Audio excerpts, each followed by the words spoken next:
আসসালামু আলাইকুম ফ্রেন্ডস, একদম নতুনদের জন্য ভিডিওটা। তো দেখেন আমার হাতে একটা পাওয়ার আইসি, এটা রিয়েলমির একটা পাওয়ার আইসি। যাই হোক, আইসি তো আইসি, আসলে কাজ করাটা বিষয় রিয়েলমি আর অপো ভিভো বিষয় না।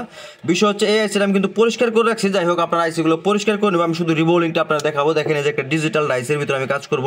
তো এই যে ডাইসের ভিতরে আমরা ছোটোখাটো যে আইসিগুলো আছে, এই আইসিগুলো কিন্তু খুব সুন্দর কাজ করতে পারবেন। আমি আপনাদেরকে দেখাচ্ছি। এই দেখেন এখানে আমার হাতে দুইটা ডাইস। তো আমি নতুন যে ডাইসটা আছে এই ডাইসটা দিয়ে আপনাদেরকে আমি দেখাবো। তো দেখেন এই যে প্রথমে আমি আইসিটা কিন্তু বসিয়ে নেব। দেখেন এই যে আইসিটা আমি আবারও খুলে নিচ্ছি। এটা সুন্দর করে পরিপাটি করে বসিয়ে নেব। একটু সরাই নিলাম। এই দেখেন আইসিটা বসালাম। বসানোর পর এই যেটা কিন্তু ম্যাগনেটিক, এটা ম্যাগনেটিক। এই যে এই ম্যাগনেটিক আমি এটা বসাই দিলাম। তো দেখতে পাচ্ছেন ফ্রেন্ডস, এই যে আইসিটা কিন্তু বসে গেছে এখানে। দেখেন একদম বসে গেছে। এখন রিবোলিং করার জন্য এটার মধ্যে আমি পেস্ট করব। তো পেস্ট করার জন্য কিভাবে করবেন আমি আপনাদেরকে দেখাচ্ছি। তো ফ্রেন্ডস, পেস্ট করার জন্য দেখেন হাতের মাঝে একটু আমি সোল্ডারিং পেস্ট নিলাম। নেওয়ার পর এটাকে একটু এভাবে, এই দেখেন এভাবে একটু রাখবো। এটা রাখার কারণ আছে ভাই, এটার মাঝে একটা তরল জাতীয় একটা পানি পানি একটা ভাব আছে। যে ভাবটা আপনার দেখা যায় আইসির মাঝে বোলিং করার পর এটা কিন্তু আপনার ছিত্রে যায়। তো এটা ছিত্রের ভিতরে হবে না। আমি একটা তেনা দিয়ে দেখাচ্ছি। আপনারা অবশ্যই ভালো একটা টিস্যু নেবেন। নেওয়ার পর এভাবে এই যে চাপ দিবেন। চাপ দেওয়ার পরে কী হবে দেখেন, এই দেখেন এটার সাথে যে পানিগুলো ছিল এই পানিটা কিন্তু আপনার রিমুভ হয়ে গেছে। যে পানিটা ছিল এই পানিটা চলে যাবে। দেখেন এই যে পানিটা কিন্তু এখন চলে গেছে। তো পানিটা যাওয়ার পর এখন এই যে পেস্টটা আছে, এই যে আপনার বল করার জন্য যে পেস্ট আছে, এটাকে আমি সুন্দর করে নিয়ে নিব। দেখেন এটা নেওয়ার পর এই যে এখন আমি এখানে বসাবো।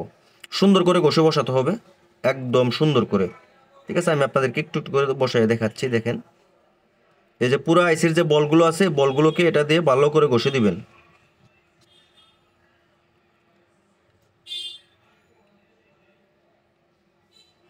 দেখেন আমি কিভাবে বসাচ্ছি, যাতে কোনো একটা জায়গা আপনার বাকি না থাকে। আপনার যে যে পেস্টটা বরানোর জন্য ভালো করে ঘষে দিবেন।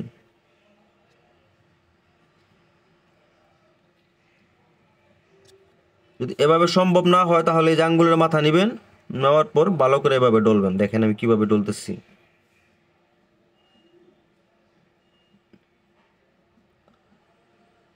এটা সুবিধা, সবচেয়ে বড় সুবিধা যেটা, এটা হচ্ছে কি আপনার দেখেন এই যে আইসিটা কিন্তু লড়ে না।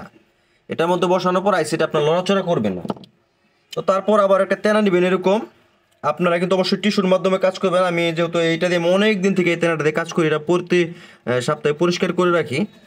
টিস্যু দিয়ে অনেক সময় টিস্যুর যে বাবরিগুলো এগুলো কিন্তু বসে যায়, তাদের একটু প্রবলেম হয়। আমার যারা নতুন তারা অবশ্যই ভালো পরিষ্কার একটা তেনা আছে, এগুলো কাজ করার জন্য টিস্যু তেনা আর কি, এগুলো দিয়ে কাজ করবেন। তো দেখেন এই যে আইসির চারোটা সাইড আমি পরিষ্কার করে নিলাম।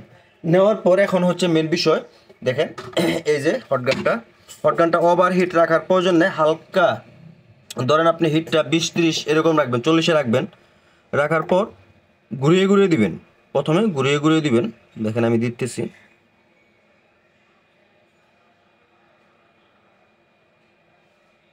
দেওয়ার পরে দেখেন এটা কিন্তু হিট রানিং হয়ে গেছে।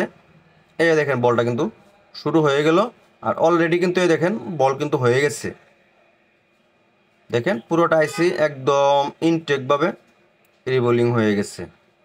তো এরপরে দেখেন এটা অনেক সময় আইসির উপর দিয়ে বোলিংয়ের যে ইয়েগুলো, মাথাগুলো আইসির উপর দিয়ে কিন্তু বের হয়ে যায়। তার জন্য দেখেন এগুলা ডাইসের সাথে কিন্তু একটা ব্লেড, এগুলো একটা ব্লেড দেয়। এই ব্লেডটা আপনারা ইউজ করবেন। এই দেখেন এগুলো একটা ব্লেড দিবে। ঠিক আছে, এটা দিয়ে আপনার আইসির উপরে এভাবে, এটা কিন্তু একদম ফ্রেম সোজা আছে। তো এভাবে চাপ দিবেন। এ দেখেন যে মাথাগুলো এক্সেস আছে এই মাথাগুলো কি হবে, কেটে চলে আসবে। তো তারপর আমি এটাতে দেখতেছি আসলে কোনো মাথার বড় আছে কিনা। তো দেখেন যে অংশগুলো বড় ছিল সেগুলো কিন্তু এখন ফিনিশিং হয়ে গেল। ফিনিশিং হওয়ার পর আপনার হট গানটা দিয়ে আবারও, ঠিক আছে, আবারও দেখেন প্রথমে ঘুরিয়ে দিবেন। দেওয়ার পরে দেখেন আবারও এটা কিন্তু হয়ে গেল। ঠিক আছে, তো এখনও যদি বড় থাকে তাহলে প্রবলেম না। তারপরে আমি আপনার যেটা সাহায্য নেব, এটার উপরে যদিও অনেকে হয়তো এইভাবে দেয় না, আপনার আপনার মতো করে দিবেন। আমি একটু হালকা একটু পেস্ট দিলাম। পেস্ট দিলাম এই কারণে যে মাথাগুলো যাতে আপনার আলাদা আলাদা হয়ে যায়, বডি থেকে যাতে খুব সহজে এটা বের হয়ে আসে। তো দেখেন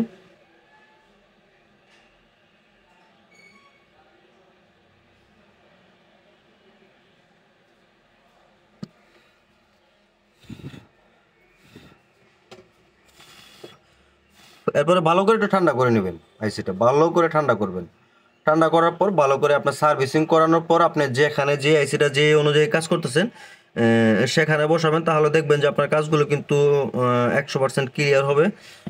তো দেখেন আমি আইসিটা বের করে আপনাদেরকে দেখাচ্ছি, কোনো পরিষ্কার আমি করলাম না এখন, দেখেন কোনো রকম কোনো পরিষ্কার কিন্তু আমি করিনি, তো আইসিটা এই কন্ডিশনে আসছে। তো এটা কিন্তু আপনার 100% ক্লিয়ার রিবোলিং, এর থেকে ভালো রিবোলিং আপনি হবে না। হয়তো আরও দক্ষ যারা আছে আসলে ভালো ইঞ্জিনিয়ার, সিনিয়র অনেক ইঞ্জিনিয়ার আছে যারা হয়তো এতটুকু কষ্ট করা লাগে না, এর আগেই আপনার আইসিগুলো রিবোলিং করতে পারে। তো আমার ভিডিওটা যদি ভালো লাগে অবশ্যই লাইক কমেন্ট করে আমার পাশে থাকবেন। আসসালামু আলাইকুম।